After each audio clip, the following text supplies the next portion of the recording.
Buenos días a todos. Realmente le aplaudimos a la palabra, a nuestro Dios, a su verdad, y nos gozamos con ella y lo disfrutamos. No le aplaudimos a las personas, le aplaudimos a la palabra de Dios y a nuestro Dios. Y esa es nuestra alegría y nuestra seguridad. Esta semana fue una semana muy intensa.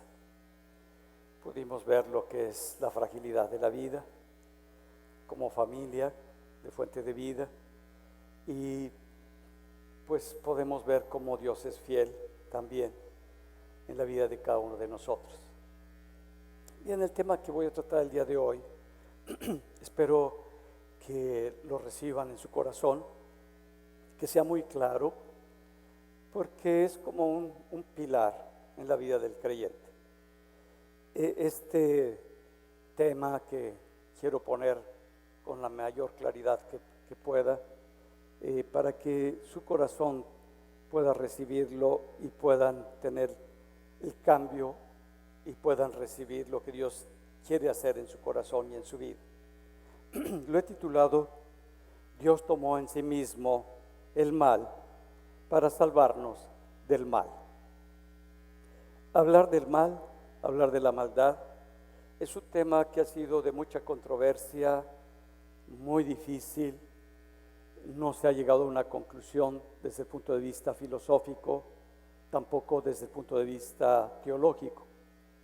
No me voy a meter con el tema del mal en sí, sino de lo que ha producido en nosotros ese mal, esa maldad. Y voy a tratar de describirlo lo mejor que pueda desde el inicio, para que nos veamos reflejados en el corazón del hombre. El hombre, a través de toda su historia, no ha tenido cambios, seguimos siendo los mismos. No importa en dónde hayamos nacido, no importa en qué época hayamos nacido, el hombre, con su conducta, en su ser, sigue con su misma esencia y con su misma naturaleza. Vemos cómo la palabra nos va mostrando desde el origen de la humanidad, desde la creación del hombre, cómo comienza el mal a expresarse a través de la maldad en la vida del hombre. Y vemos cómo Dios coloca en un lugar muy especial al hombre después de que ha creado todas las cosas, a todos los animales, toda la vida. Dios coloca en un lugar que la Biblia le llama el Edén. Y en ese lugar que Dios crea, pone en medio del Edén, con toda su creación, al hombre, para que gobierne sobre toda su creación, para que señoree, para que disfrute, para que pueda gozar de todo lo que Dios había creado. Y no solo eso, al colocarlo le está dando toda la autoridad sobre todas las cosas creadas y la libertad para que se pueda mover sin ninguna barrera, expresando en su corazón lo que el hombre tenía. Algo que es muy clave en todo esto es que Dios le da el libre albedrío al hombre, ese poder para elegir si quiere hacer la voluntad de Dios y disfrutar de la presencia de Dios, disfrutar de la autoridad de Dios, y le da esa libertad para tener una relación con Él.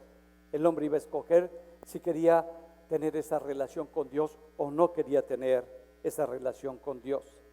No había barrera alguna para escuchar la voz de Dios.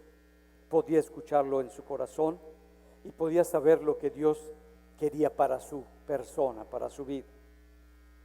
Al darle Dios al hombre ese libre albedrío para elegir, también podía elegir hacer la voz de otro ser que se encontraba desde el comienzo también en el Edén. La serpiente, como le llama el libro de Apocalipsis, la serpiente antigua, el diablo, y también la serpiente se encontraba en el Edén, en ese lugar donde estaba la presencia de Dios. El hombre va a decidir si quiere creer a esa voz que también se encuentra en el Edén, para hacer la voluntad de esa serpiente, pero todo se iba a definir por qué es lo que iba a creer el hombre. Si nos damos cuenta, es el espíritu del hombre a través de lo que cree, lo que va a definir el futuro y el cómo se va a mover el hombre. Si él decidía creer en la palabra de Dios, si iba a ser dirigido su corazón y todo su ser por Dios, por su palabra, que es perfecta, que está llena de sabiduría y que tiene la expresión del amor, que es Dios mismo. Y a través de ese amor, la luz que refleja nuestro Dios, para ver las cosas como realmente son, para ver a las personas como realmente son. Ahí estaba todo. Si deseaba creer en la voz de la serpiente, creer en esa palabra, sería su corazón ahora dirigido por la maldad, por el odio y a través de la oscuridad, donde no tenía claridad y no va a tener claridad de las cosas que haga, donde no va a poder ver lo que está haciendo ni cómo lo está haciendo, porque se iba a mover en medio de la oscuridad. Estas dos realidades ahora estaban delante del hombre en ese libre albedrío que tú y yo tenemos hasta el día de hoy para escoger. Dios coloca, como podemos ver, en el huerto del Edén, dos árboles, dos voces: el árbol de la vida y el árbol del conocimiento del bien y del mal. Por otra parte, la voz de Dios, y por otra parte, la voz de la serpiente.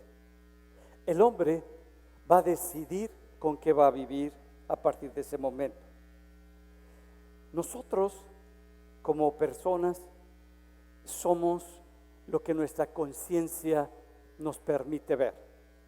Cuando una persona está en estado de coma, no tiene conciencia de lo que está ocurriendo a su alrededor y decimos está en coma.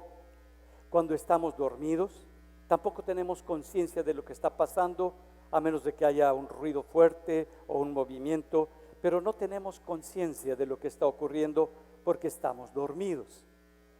Y cuando nuestra conciencia percibe las cosas que están a su alrededor, podemos decir que estamos interactuando con el medio que nos rodea.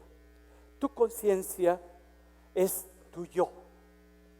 Tu conciencia es la esencia de lo que tú eres. Si tu conciencia no es clara, si tu conciencia no puede percibir las cosas que están a tu alrededor, pues vas a tener y vas a tomar decisiones incorrectas de acuerdo a esa conciencia. Tu yo va a sentir que esa es la realidad, que esa es la verdad, que esa es la situación por la que tienes que enfrentar o tienes que sufrir, porque es tu conciencia la que te permite ver todo eso. Bueno, entonces el hombre en su yo, en su conciencia, va a decidir a quién va a creer, sobre quién se va a afirmar, sobre qué se va a mover, ya que la creencia que cada uno tenga va a determinar su futuro y el cómo va a vivir el presente. Eso lo determina la conciencia en nosotros. Y eso es lo que va a mover nuestro corazón. Va a ser si la voluntad de Dios la quiero vivir, entonces voy a ser determinado por lo que es la esencia de Dios. Voy a ver con claridad, voy a tomar la palabra para que me dé sabiduría y voy a empezar a caminar conforme lo que Dios ha establecido, expresando a través de mí la esencia de lo que es Dios, amando a la gente, amando a mi Dios sobre todas las cosas. Lo más significativo en mi vida va a ser el amor. Por eso, como dice la Escritura, vamos a reflejar el rostro de Dios cuando yo tomo esa decisión. La otra alternativa, si yo no creo en la palabra de Dios, si mi conciencia no cree en esa palabra y en esa verdad de Dios, la otra alternativa es escuchar la voz de la serpiente y convertirme en Dios con D minúscula para mí mismo.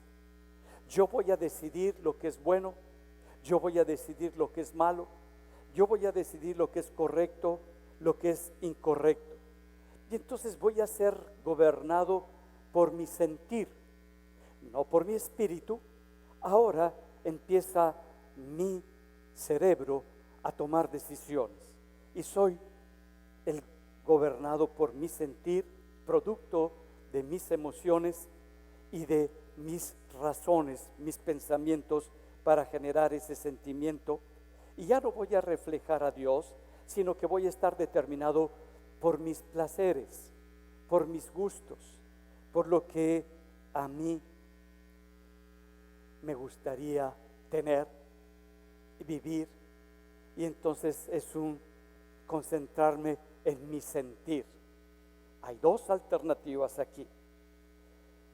Vemos cómo el hombre tiene que decidir, y tuvo que decidir entre la voz de Dios o la voz de la serpiente.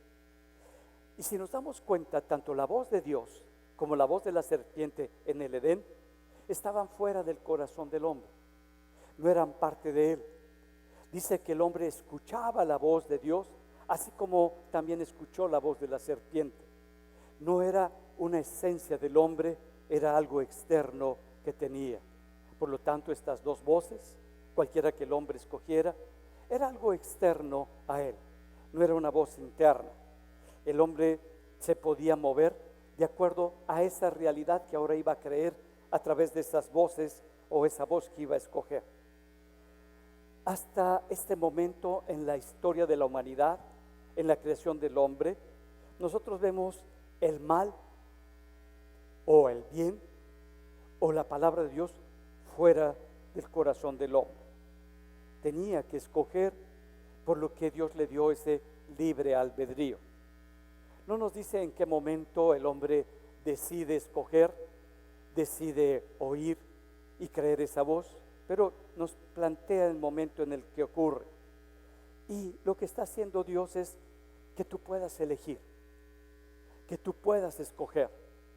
Tú vas a escoger a qué voz vas a escuchar. Tú vas a escoger en tu vida qué te va a definir, cómo vas a vivir. Si quieres pertenecer al reino de Dios para que su palabra sea la que te dirija, o al reino de la serpiente para que el mundo que te rodea sea lo que te dirija y que incline tus decisiones. Cuando Dios está hablando ahí en el Edén con el hombre y le dice cómo son, y ese libre albedrío, esos límites que Dios establece, esa libertad que Dios le da al hombre, porque si nada más tuviera la voz de Dios, no tendríamos libre albedrío, nada más tendríamos una opción. Dios nos da la libertad de escoger. El hombre iba a escoger qué quería y cómo quería vivir. Dios no convence al hombre.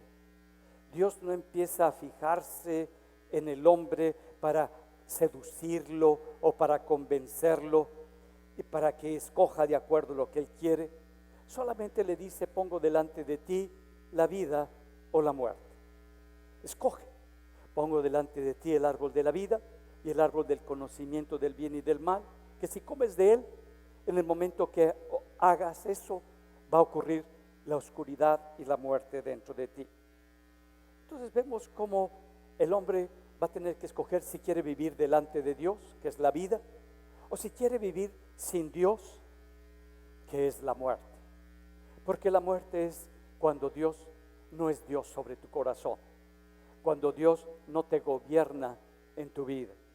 Eso es la muerte. Y dice en el libro de Génesis, en el capítulo 3, en el verso 6, y vio la mujer que el árbol era bueno para comer, el árbol del conocimiento del bien y del mal, que era agradable a los ojos y árbol codiciable para alcanzar sabiduría. Y tomó de su fruto y comió y dio a su marido, el cual comió así como ella. Aquí vemos la voz de la serpiente. La voz de la serpiente es seductora. La voz de la serpiente ve cuáles son las cosas que todavía no tienes arregladas en tu vida, como las personas que son hábiles emocionalmente y que pueden ver cuáles son tus carencias o cuáles son tus deficiencias o en qué cosas no tienes resueltas, y por ahí van a introducirse en tu vida. Si tú no te sientes una persona competente, si no te sientes una persona capaz, esa voz te va a decir: tú eres el más competente, tú eres una persona extraordinaria, tú eres una persona capaz, tú eres muy brillante. Mira, si estás conmigo vas a desarrollar todo. Esa es la voz que la serpiente utiliza. Dios no anda convenciéndote. Dios te dice, así son las cosas. Esto es de este color y no hay cambios. La serpiente le está diciendo, mira, cuando tú tomes, vas a hacer esto, vas a tener esto, vas a sentir esto. No, vas a estar en una situación extraordinaria. Y es lo que va haciendo. Y mira lo que le hace sentir para cómo va a ver su futuro. Y pone en ella un sentimiento, no una verdad, sino un sentimiento de que era bueno, de que era agradable, de que era codiciable. Ese sentimiento ahora empieza a tomar poder sobre la mujer, poder sobre el hombre, porque es agradable. No lo veo tan malo lo que voy a hacer, lo veo bueno y además lo quiero tener. Hay una obra que hizo Tolkien que lo he mencionado últimamente, El Señor de los Anillos. Y en El Señor de los Anillos presentan a un joven que se llama Frodo y es de la comarca de los enanitos, de los hobbits. Y en esa comarca este joven tiene un corazón limpio, donde pues no hay maldad en él. Y de pronto aparece un anillo que se les dio a 9 reyes para que tuvieran todo el poder. Y a través de este anillo podían gobernar correctamente. Pero estos reyes fueron dominados, controlados por el poder y fueron destruidos. Y estaban como muertos en vida, como lo presenta el autor de la obra. Y por fin aparece un anillo, que es el que queda, que es el momento de destruirlo. Pero a la persona que se le da para que lo destruya, no lo destruye. Y por lo tanto se lo pasan al Frodo, a final de cuentas, para que él vaya a esa montaña que es de lava, de fuego, y donde fueron forjados los anillos, ahí lo avienta para que sea destruido y la maldad sea acabada. Este anillo tiene un poder muy fuerte. Este anillo es la conciencia del hombre. Este anillo refleja esa capacidad para que el hombre ya no vea, ya no se vea, ya no sea consciente de lo que está haciendo. Porque cuando agarran el anillo, cualquiera que lo agarre, empieza a sentir que necesita eso, que es agradable, que es poderoso, igual que la mujer que como lo vio. Y se lo quiere poner, pero cuando te pones eso, la maldad ya es parte de ti. Y por lo tanto vas a ejercer un poder supuestamente para ayudar a la gente, pero no, es para servirte de la gente y para aplastar a la gente y levantar tu propia figura. Eso es lo que trata esta historia, que es bastante interesante como la presenta, con todos los orcos que son construidos y salen de las partes más terribles de la oscuridad de la tierra. Nos está diciendo entonces que hay algo que el hombre, cuando entra ese algo, tú pierdes la capacidad de reconocer y de aceptar tu maldad. Mira cómo ocurre. Dice, ¿cómo empieza a operar? Dice en Génesis capítulo 3, en el verso 10. Y él respondió, cuando Dios está buscando al hombre: oí tu voz en el huerto y tuve miedo porque estaba desnudo y me escondí. Y Dios le dijo: ¿quién te enseñó que estabas desnudo? ¿Has comido del árbol que yo te mandé no comieses? Y el hombre respondió: la mujer que me diste por compañera me dio del árbol y yo comí. Entonces Jehová dijo a la mujer: ¿qué es lo que has hecho? Y dijo la mujer: la serpiente me engañó. A partir de este momento hay un cambio tan radical, no sé si lo alcances a ver. el cambio tan radical en el corazón del hombre es la maldad. Ya la maldad ya no está fuera del hombre. Ya la maldad ahora está dentro del hombre. Ya la maldad es parte de él. Pero ¿en qué consiste la maldad? ¿Por qué continúa la maldad durante tanto tiempo? Dice que el hombre no tiene la capacidad en su conciencia de ver el mal. Y lo que hace es culpar a su familia, a la esposa, al esposo, a los hijos, a los padres, a alguien cercano a él. La mujer que tú me diste ya no puede ver su pecado. Eso se le llama maldad. Cuando no podemos ver, cuando no nos podemos hacer responsables, cuando nuestra conciencia no puede identificar lo que hay en nosotros como mal, sino que se lo ponemos a otras personas y decimos: es que él es el malvado, es que ella es la que hizo, yo estoy respondiendo, yo solamente estoy actuando como una respuesta. No hay maldad en mí. Cuando va con la mujer, no se queda solamente con las cosas aquí abajo y con el hombre, sino que no reconoce su maldad y dice: pues las fuerzas de las tinieblas, la oscuridad, Satanás es el que ha hecho todo esto sobre mí. Es el diablo el culpable de cómo yo soy. Es el diablo el responsable de todas mis acciones. No soy yo. Y el hombre tiende o a culpar a la misma sociedad, a la cultura, a la familia, en las cosas aquí terrenales, o a las cosas espirituales de la oscuridad, pero él no se quiere hacer responsable. A esa incapacidad para reconocer que no hay pecado en ti, que tú estás muy bien, se le llama maldad. Entró en nosotros, nos hizo tanto daño. ¿Te has preguntado a quién culpas de tus fracasos? ¿A quién culpas de tu condición actual? ¿A quién culpas de las decisiones no tomadas correctamente?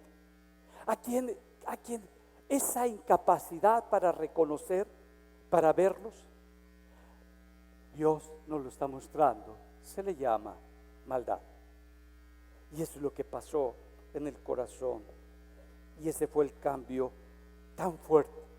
A partir de ese momento, cuando el hombre ahora vive con la maldad, ya no es gobernado por la palabra ni por la verdad de Dios, sino es gobernado por su sentir. Lo primero que sintió es miedo. ¿De qué está hablando esto? De que lo primero que siente es esa emoción del miedo que genera pensamientos, que genera ideas de algo terrible que va a ocurrir en mi persona. Y esa emoción con esos pensamientos generan un sentimiento de miedo, de quererme esconder, de quererme ocultar de la verdad. No quiero ver lo que la palabra me dice. No quiero oír lo que Dios tiene para mi vida. Es mejor vivir culpando a otros que reconocer para cambiar, para ser transformado. Y empieza un cambio tan fuerte, una decisión tan fuerte. No sé si te has fijado cuando a un niño le dices que sabes que hizo una travesura, algo que le dijiste no lo hagas. Le dices: oye, ¿por qué hiciste esto? Te contesta: no sé, no sé. O si no, le echa la culpa a cualquiera, al gato, al perro, a lo que sea, pero a final de cuentas, no sé. Como que no quiere tomar desde pequeño conciencia de lo que está en él. Bueno, eso pasa en el niño. Pero estaba leyendo la historia de un nazi que estuvo en el Holocausto, donde mataron a 6 millones de judíos, Y este hombre era encargado de ejecutar, de matar, de hacer sentir terrible a los judíos. Estaba en su apogeo el nazismo. Después de que cae Alemania, es derrotado Hitler y todas las fuerzas alemanas se rinden. Este hombre huye para Argentina, se esconde ahí entre los argentinos para que nadie lo encuentre y no tenga que dar cuentas de sus acciones. Este hombre que es buscado por un judío, que su función era encontrar a todos los nazis que se habían ido a otras partes del mundo.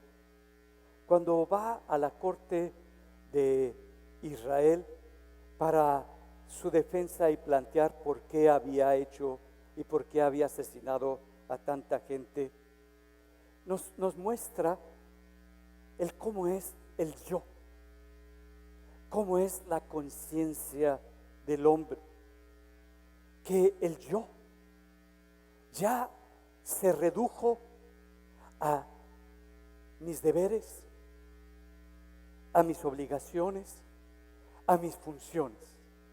Ya no tengo conciencia de lo que estoy haciendo, sino que yo estaba cumpliendo con un deber, con una obligación.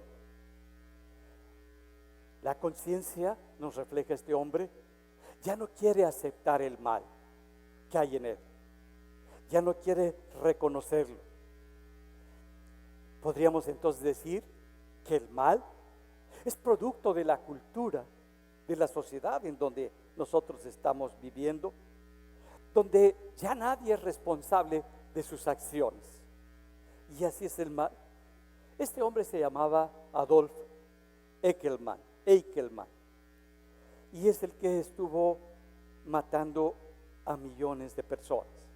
En el tribunal, cuando se le confronta y le dicen: ¿por qué estuviste asesinando y haciendo tantísimo daño? Él dijo: estaba cumpliendo con mi trabajo y era mi obligación hacerlo lo mejor que pudiera, y así lo hice. ¿Cómo ves eso?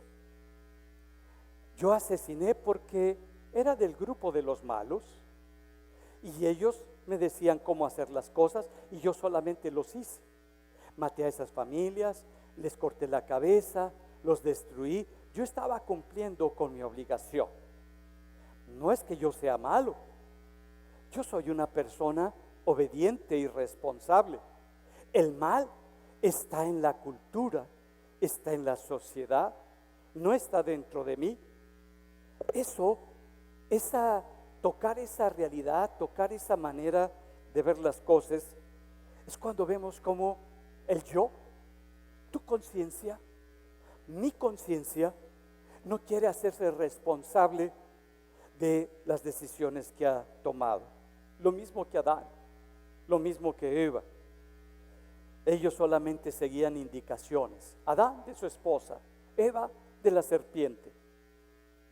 No fueron responsables. ¿Cómo puedes ayudar a una persona? ¿Cómo puedes animarla para que haga cambios en su vida si no reconoce su condición? Si no puede reconocer que el mal está en él. ¿Cómo le ayudas? ¿Cómo le ayudas a una persona que el mal está en su familia, en la madre que tuvo, en el padre que tuvo, en la esposa que tuvo, o en el esposo que tuvo, o en la condición, y él es víctima de todos estos horribles que le tocaron en la vida? ¿Cómo puede sacar ese mal de su corazón si no somos responsables? Si no lo podemos ni siquiera ver que hay algo que está en nuestro corazón. A partir de ese momento, en el momento que el hombre toma, ya el mal ya no está fuera de él. Ahora el mal es parte de la naturaleza del hombre. La Biblia le llama pecado, pero es el mal que opera en nosotros. Ahora ya está en nuestro corazón. El yo tiene una barrera, tiene un velo, La conciencia tiene un velo que te impide ver tu pecado, te impide ver tus fracasos y reconocerlos. Ya no te eres responsable porque hay eso en tu vida. ¿Qué hacemos nosotros? ¿Qué hacemos ante ese mal? Bueno, en general hay tres respuestas y tres maneras de actuar del hombre. La primera es como hacen las avestruces: meter la cabeza en el agujero, hacer un agujero en la tierra, meter la cabeza en ese hoyo y decir, bueno, el mal no existe, no hay mal alguno, todo está bien, todo se va a arreglar, todo va a cambiar. Esa es una alternativa. Es como cuando ves que una casa se está incendiando y que se está acabando la casa y tú dices, ay, pues aprovechemos el calor que nos da el fuego de la casa. Pero mira, se va a arreglar. Si tomamos agua fría, helada, ay, cuando estemos ante el calor no lo vamos a sentir tan feo. Esa es la primera alternativa. Y muchos hacen eso. Ah, no es tan malo, no es tan grave. Lo que hace mi hijita no es tan malo. Lo que hace mi hijito no es tan grave. Lo que hace mi esposa no es tan horrible. Siempre lo estamos justificando. Estamos diciendo como las avestruces, el mal no existe. En segundo, la segunda actitud o acción que podemos tomar es revolcarnos en el pecado, revolcarnos en el mal y meternos en el mal, y cada vez empezamos a pensar con esa maldad, empezamos a disfrutar de esa maldad y después ya es parte de nuestra manera de vivir. Pero se hace tan poderoso ese mal en nosotros que ya no podemos vivir sin hacer el mal, sin ver cómo destruimos a otra persona, sin ver cómo le hacemos daño con la boca, con nuestras opiniones, con nuestras acciones, con nuestras caras. Ya es parte de nosotros. ¿Por qué? Porque ya estoy gobernado por el mal. La tercera, bueno, la tercera la usan mucho, yo creo que hasta los cristianos, la autojustificación. Y entonces en nuestra autojusticia, que le llamamos justicia propia, cuando oras, tú le dices, Señor, te doy gracias que no soy como los otros que están ahí en fuente de vida, sino que yo, Señor, tú y yo sí estamos muy bien. Señor, que no soy como esas personas que hacen esto y que hacen aquello. Y tu oración es pues muy enfocada que el mal está fuera de ti, que el mal no está en ti, que el mal está en la vida de otras personas, que nosotros somos justos ante nuestros propios ojos y que somos santos delante de nosotros mismos. Solamente nos dedicamos a ver las fallas, las deficiencias, las carencias que hay en la vida de otras personas. Vivo en mi propia autojusticia. Yo no sé en cuál de estas tres categorías te puedas ver, pero es lo que pasa. En el tiempo de Jesús, estas tres categorías la podemos ver identificada en tres diferentes grupos. El primero, que minimizaban el mal, que no era tan terrible, pues esto ocurrió en los saduceos y vivían así su vida. El revolcarse en el hecho del mal fue los esenios. Ellos mataban y veían todo eso y estaban en el mal. En su lucha celosa contra el mal y ellos verse bien, eran los fariseos. Vemos ya como grupos que podemos ver a través de la palabra que nos muestran cómo era el mal. El mal es real, el mal es poderoso, el mal pues no está en mí, está o en las tinieblas, en el enemigo o en otras personas, pero el mal está en cada uno de nosotros, está activo y está presente. Y cuando nosotros comenzamos a abrir nuestro corazón hacia el mal, le estamos dando más poder al que gobierna este mundo del mal.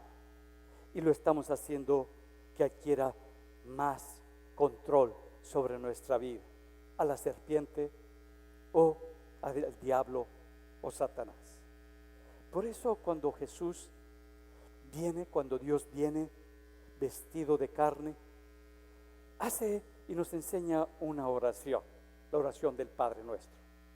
Y al final de la oración dice, y lo vemos en Mateo 6, en el verso 13, y no nos metas en tentación, mas líbranos del mal, porque tuyo es el reino, el poder y la gloria por todos los siglos. Amén.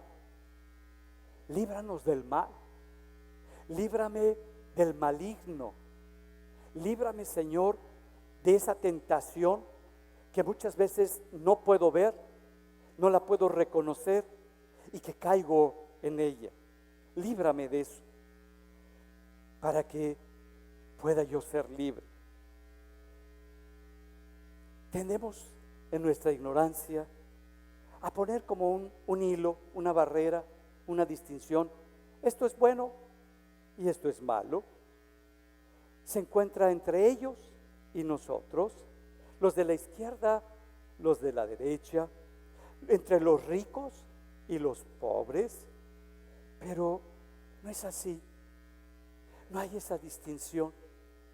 Toda la humanidad hemos sido infectados por el problema del mal. No existe esa línea. El mal no nos ha infectado y nos ha gobernado. Ahora ese mal es parte de nosotros, es parte de nuestra persona. Dios, para hacernos lo más sencillo, le llama pecado. Y ese pecado pues está en nosotros. Mira, en nuestra mente.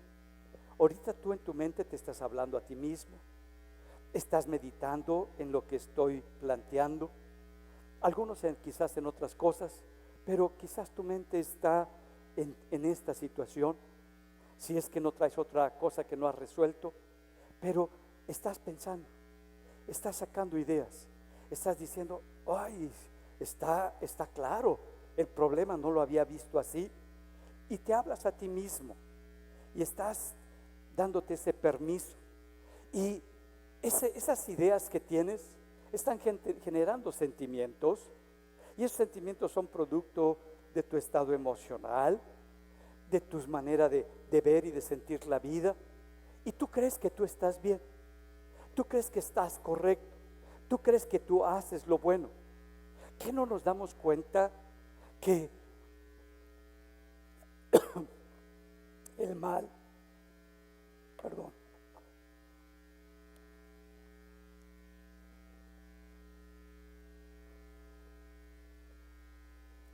no nos damos cuenta que el mal es parte de nosotros, que no es algo externo, que es algo interno, que es algo que nosotros estamos viviendo a cada momento y queremos resolver el mal con el mal y decimos que vamos a resolver el mal con el bien, pero los medios que utilizamos para resolverlos no son los mejores.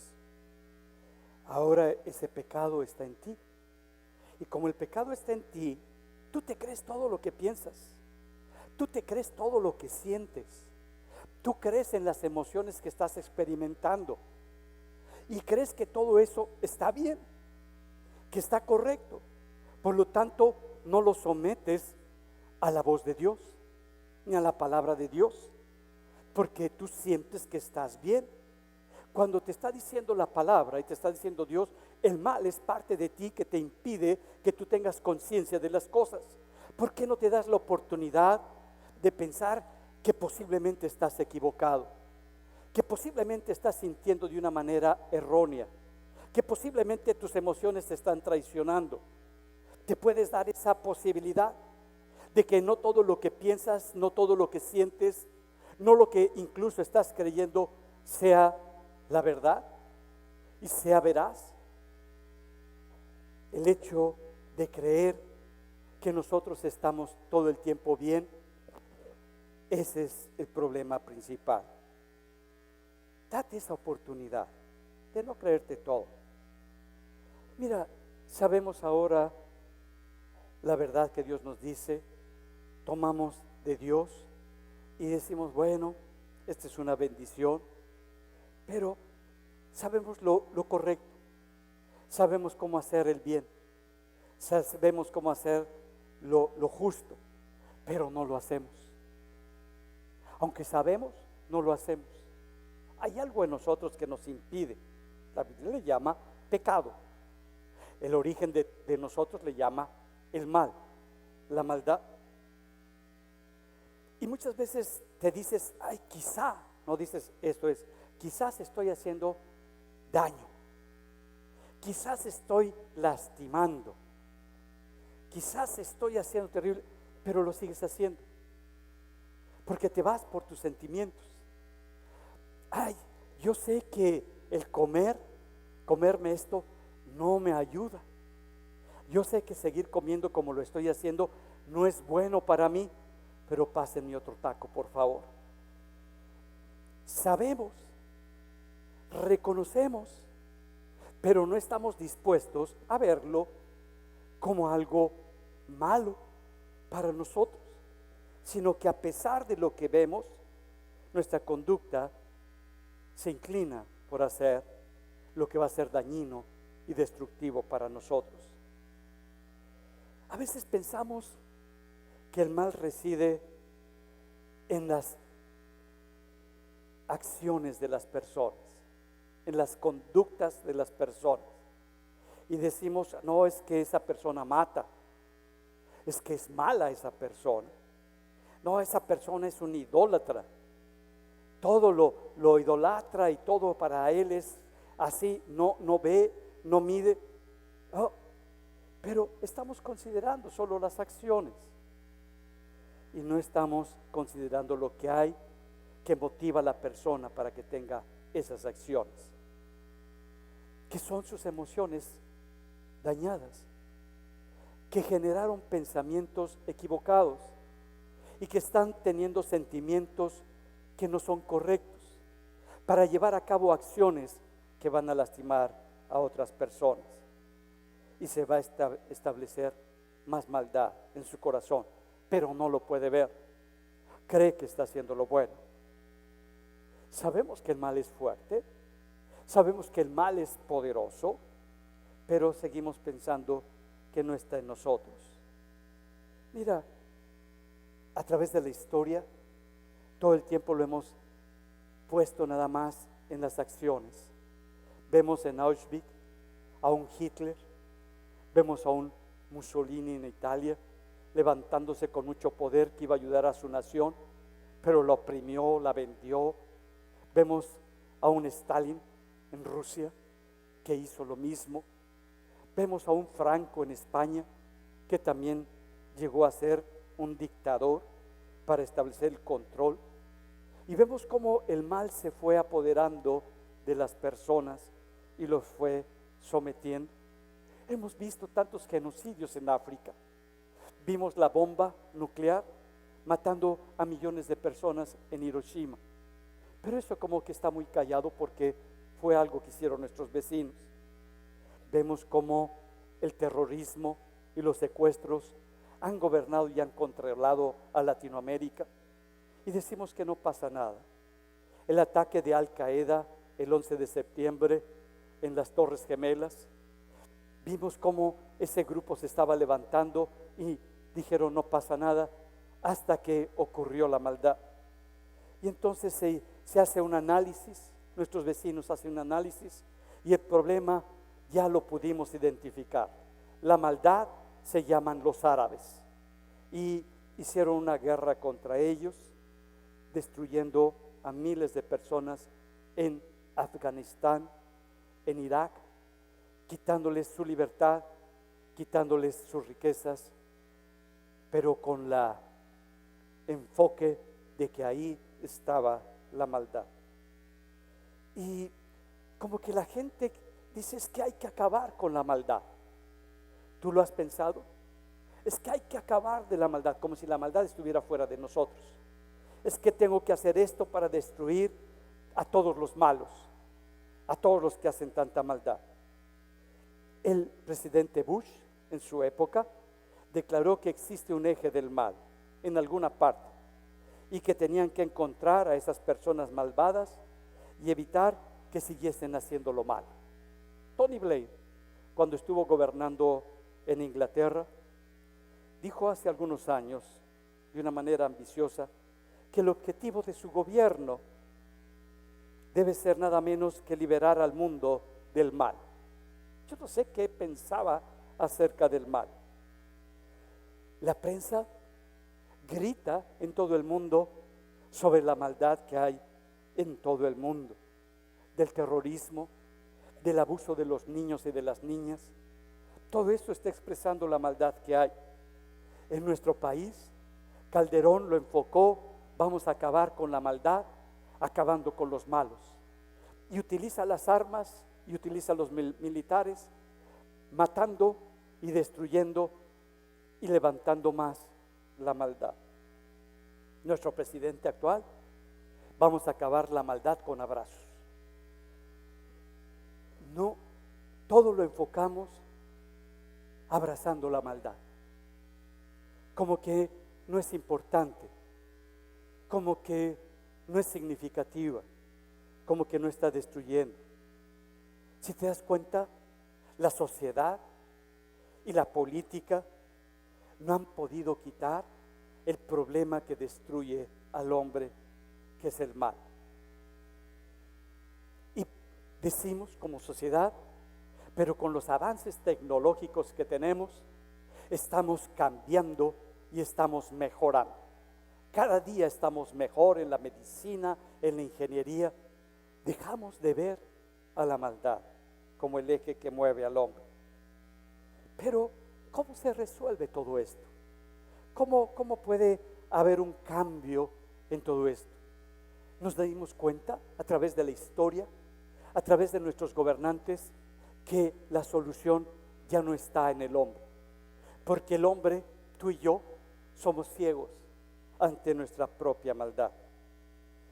Y vemos cómo Dios establece un plan desde el inicio para conducir al hombre al camino de la bendición, para que el hombre pueda alcanzar su propósito original para el cual lo creó. Propósito de tener a un Adán y una Eva que gobernara sobre toda su creación, pero que decidieron no escuchar su voz.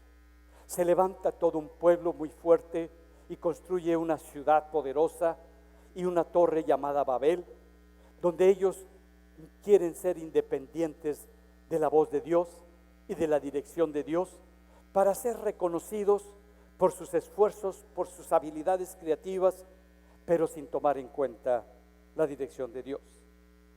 Y vemos cómo Dios establece un juicio a través de estas generaciones caídas, con el diluvio en la época de Noé.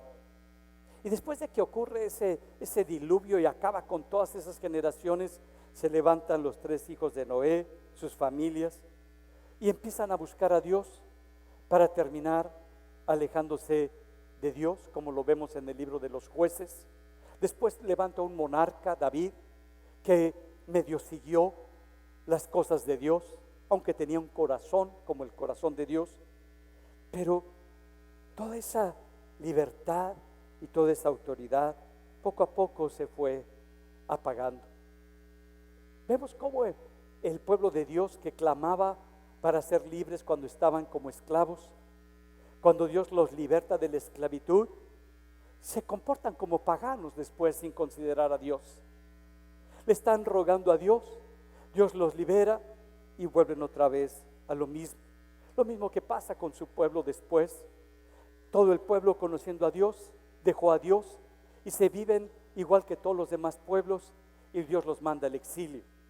Y de ahí Dios les empieza a profetizar a través de Isaías, les empieza a mostrar cómo es su corazón.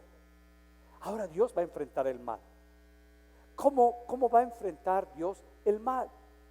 Ya que nosotros no tuvimos la capacidad, ni la tenemos, porque el mal es parte de nosotros, porque el mal nos impide vernos a nosotros mismos, porque el mal nos impide reconocer nuestro pecado, nuestra maldad, y siempre estarlo viendo hacia afuera.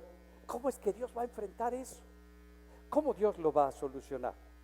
Bueno, los evangelios nos van narrando cómo ocurre este enfrentamiento de Dios con la maldad del hombre, con el pecado del hombre, con el mal que se ha apoderado del corazón del hombre. Y cómo esta maldad, cuando viene Jesús, empieza a tomar una fuerza como nunca antes había tomado, en una espiral, pero hacia lo más profundo de la maldad, y toca el fondo más violento, la ejecución más violenta y sangrienta para un hombre que estaba hablando sobre el reino de Dios, que quería que el hombre conociera el reino de los cielos. Se presenta en ese momento todo el mal cósmico, toda la maldad del hombre, para enfrentar el amor soberano que Dios tiene para con nosotros. Y ahora están en un golpe, en un choque, en una guerra, la maldad y el amor soberano de nuestro Dios. Y viene Dios para tratar con el sufrimiento del hombre. Viene Dios para resolverlo, como dice Éxodo en el capítulo 4. He escuchado el clamor de mi pueblo y he bajado para liberarlos. Dios está diciendo, ya escuché y yo he bajado. Que estaba declarando lo mismo que Isaías, que se iba a vestir de hombre para bajar en la persona de Jesucristo y poder enfrentar el mal que el hombre ha hecho. No mandó a un ángel, no mandó a un mensajero o cualquier otra persona, sino él mismo vino para enfrentar la maldad. Dios elige tratar desde adentro de la creación, desde el corazón del hombre. Él lo decide. El mal, ahora Él decide tomarlo. Él decide enfrentarlo. ¿Cuál es el resultado cuando Dios decide tomar el mal sobre Él mismo? Una nueva creación, un nuevo pacto, una nueva manera de vivir. Por eso nos ofrece el perdón de nuestros pecados. Nos presentan la fuerza tan variada y maligna los evangelios de cómo se enfrenta para crucificar a Jesús, para llevar a un hombre, para llevar a Dios y hacerlo sufrir y quererlo quitar, para no escuchar esa voz, para no escuchar el amor, sino para acabar con esa voz que estaba hablando tan fuerte. Y se involucran los políticos, se involucra a la sociedad, se involucra al grupo religioso de esa época.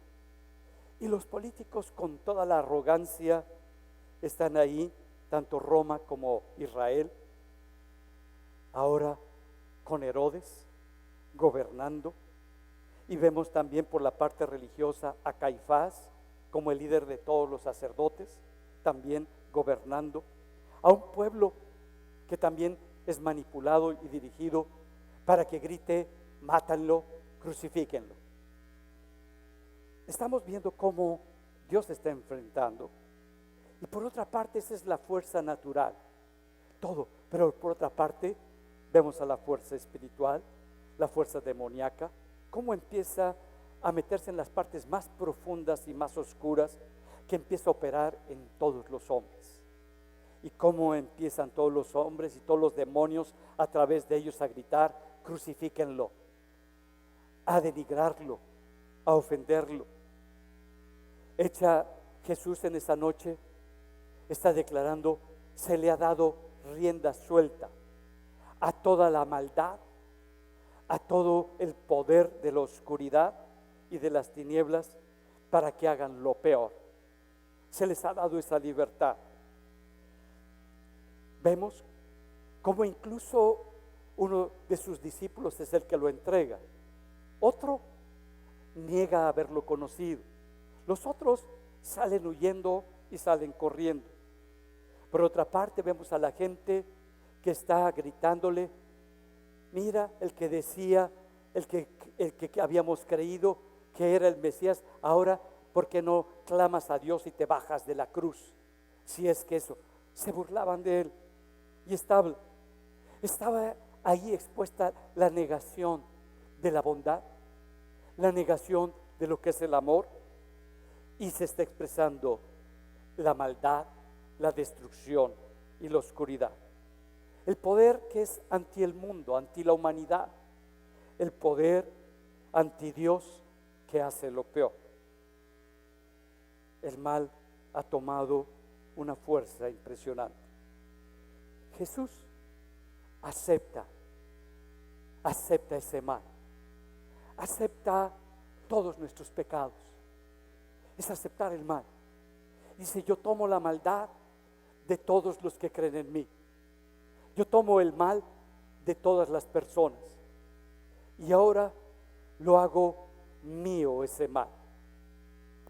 Y ese mal ahora yo lo llevo en mi carne, y el pago de ese mal es mi muerte.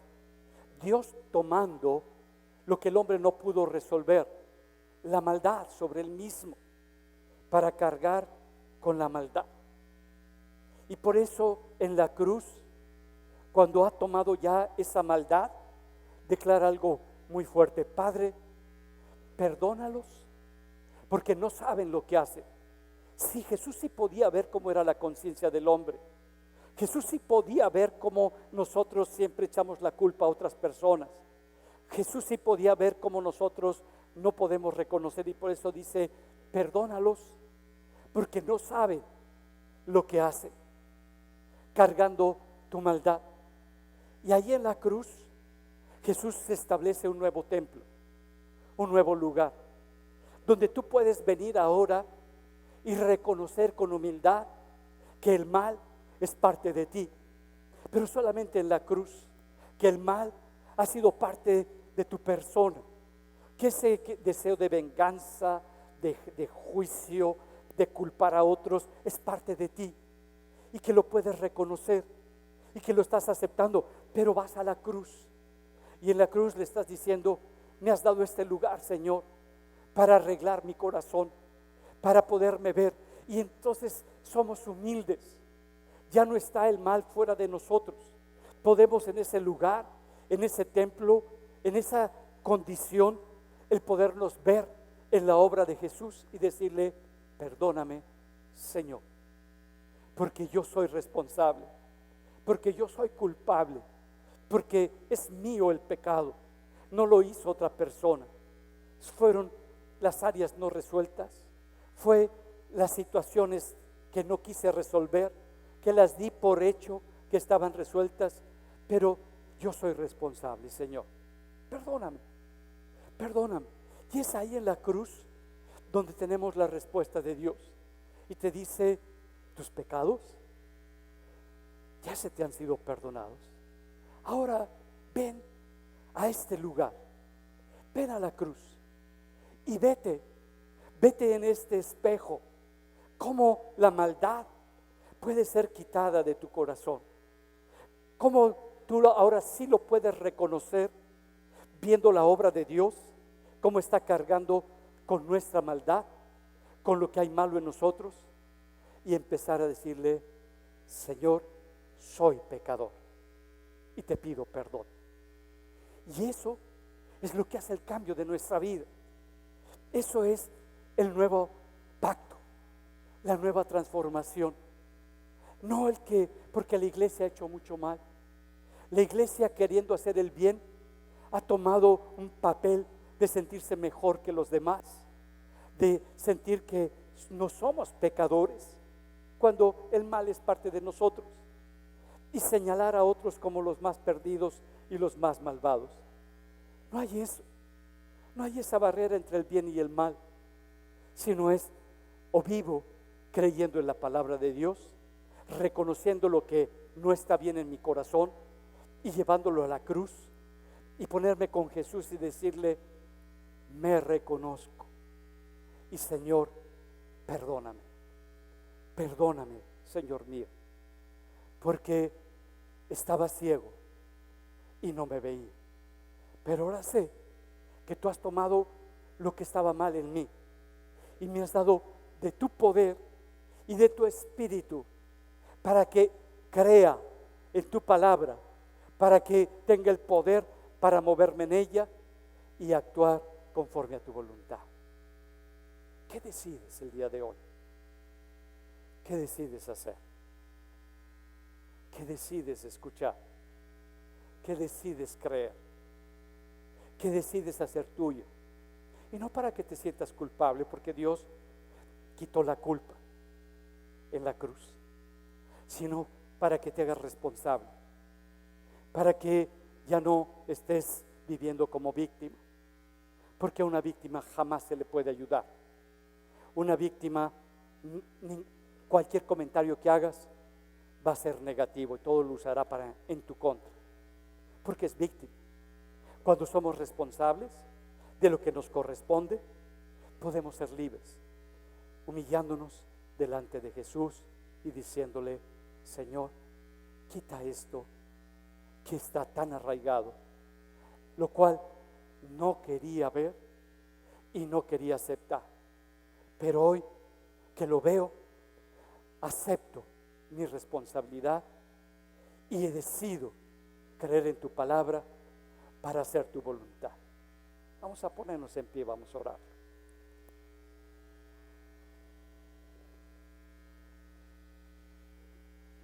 ¿Qué es? ¿Qué es lo que te ha hecho tanto daño? La Biblia llama el pecado.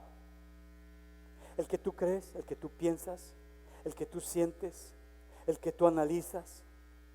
Date la oportunidad de pensar tantito, de que no todo lo que piensas, sientas, porque todo nuestro yo, hasta incluso nuestro espíritu, fue contaminado con el mal. Por eso la palabra dice: engañoso es el corazón, más que todas las cosas. Si tu corazón te engaña, si tu mente te engaña, si tus sentimientos te engañan, si tus emociones te engañan, tienes a Jesús, tienes a su palabra, tienes su verdad para moverte de acuerdo a lo que Dios quiere para tu vida. ¿Cómo sabemos? Porque las acciones que hacemos son por amor a los otros, no por amor a nosotros, sino para servir y bendecir a la gente que nos rodea. Y eso es el regalo que Dios nos ha dado. Padre, te doy gracias, porque el día de hoy puedo ver con toda claridad dónde residía el poder que me inclinaba mi corazón para hacer lo malo. Ahora puedo ver con toda claridad que hay algo tan poderoso como ese anillo que presentó Tolkien, que cuando lo tomas en las manos te hace que te nuble tu conciencia y seas gobernado por tus deseos, por ese poder tan irresistible que tiene el pecado, el mal sobre nosotros, para querernos levantar, para querer ser reconocidos, para querer ser aceptados, cuando tú ya nos diste una identidad, cuando tú nos has aceptado en Cristo, cuando nos has amado tanto en Jesús. Señor, que pueda creer en la obra que hiciste en la cruz y que deje de creer que yo voy a hacer cambios, que lo voy a lograr. Es tu poder. Señor, la humanidad se ha perdido. El hombre no sabe a dónde buscar. El hombre no sabe cómo solucionar. Esta sociedad no tiene respuestas ante la maldad, ni los políticos no tienen soluciones, porque son parte del sistema social. Pero solo tú, Señor, nos diste la respuesta y estableciste la solución. Tomaste el mal contigo mismo para bendecirnos, por ese amor tan grande, para transformarnos y para que nosotros pudiésemos venir y de rodillas clamar a ti ante la cruz y decirte: Padre, ya puedo ver mi pecado, Ya puedo ver el mal, porque ahora hay humildad en mi corazón y puedo reconocer lo que yo hice, lo que no hice que debí de haber hecho, y poder caminar con esa libertad para hacer tu voluntad, con humildad, amarte sobre todas las cosas y amar a mi prójimo también por arriba de mí. Te doy gracias, Señor, por esta obra que tú has hecho en mi corazón. Y yo escojo en esta mañana tu cruz, tu obra. Te escojo a ti, Jesús, y te doy gracias porque tomaste mi lugar, pagaste por mis pecados, me limpiaste en la cruz, me sanaste, me diste la oportunidad de ser libre, y todo lo que el hombre perdió, ahora me lo has dado en Cristo, para volver a escuchar tu voz y ser dirigido por tu palabra. Te doy gracias, mi Dios y Señor, y te bendigo, Padre, con todo mi ser, y te doy la gloria en el nombre de Jesús. Amén. Amén. A Él sea la gloria.